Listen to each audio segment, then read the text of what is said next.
आज पुन्हा चांगदेव मेहून परिसरात जाण्याचा योग आला.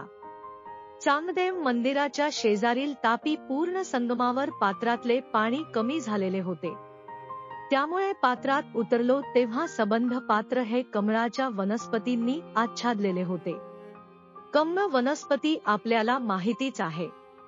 कमळाचे फूल ज्याला लागते ती कमळ वनस्पती. कमळाच्या फुलाला धार्मिक महत्त्व आहे हेही आपल्याला माहितीच आहे, परंतु कमळाच्या फुलांचे व वनस्पतीचे पर्यावरणातील महत्त्वही तेवढेच जास्त आहे.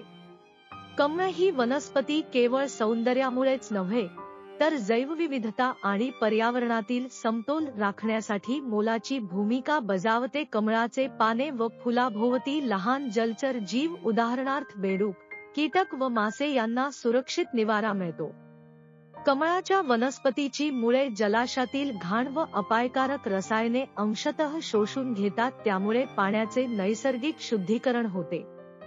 मातीची धूप ही कमळाची मुळे मातीला घट्ट पकडून ठेवल्यामुळे नियंत्रणात येते. कमळ जलाशयातील नायट्रेट्स आणि फॉस्फेट्स यासारख्या घटकांचे प्रमाण कमी करते, ज्यामुळे प्रदूषण कमी होते. कमळावर मधमाशा, फुलपाखरे यासारखे परागीकरण करणारे कीटक आकर्षित होतात व परागीकरण होते. कमळाची पाने, फुले व मुळे विघटन पावल्यावर सेंद्रिय पदार्थांमध्ये रूपांतर होऊन पाण्यातील पोषणद्रव्य चक्र चालू ठेवतात. त्यामुळेच कमळाच्या वनस्पतीला पर्यावरणात महत्त्व आहे आणि म्हणूनच की काय त्याला धार्मिक सुद्धा महत्त्व आहे.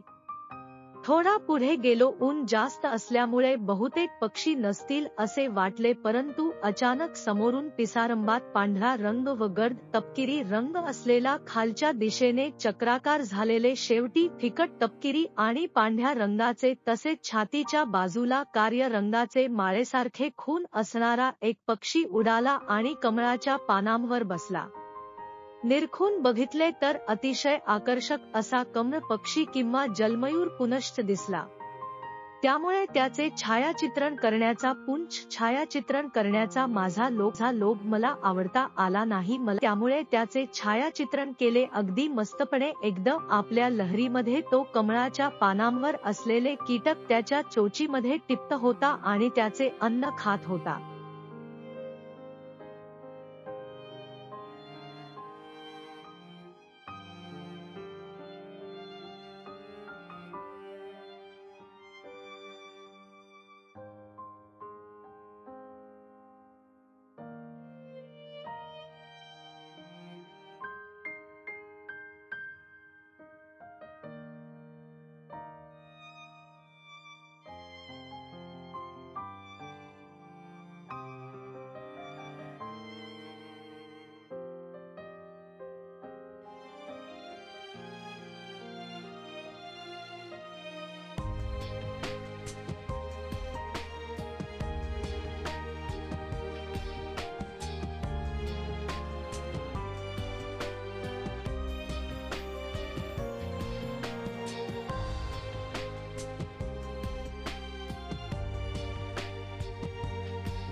अतिशय सुंदर असा पक्षी आपण सुद्धा बघू शकता.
आजूबाजूला अजून निरखून बघितल्यावर त्याच पक्षाचा भाऊ म्हणजेच सावळा कमळ पक्षी पण दिसून आला. त्याचप्रमाणे या परिसरात असलेली जांभळी पाणकोंबडी सुद्धा निदर्शनास आली व तिची बहीण काळी पाणकोंबडी सुद्धा निदर्शनास आली.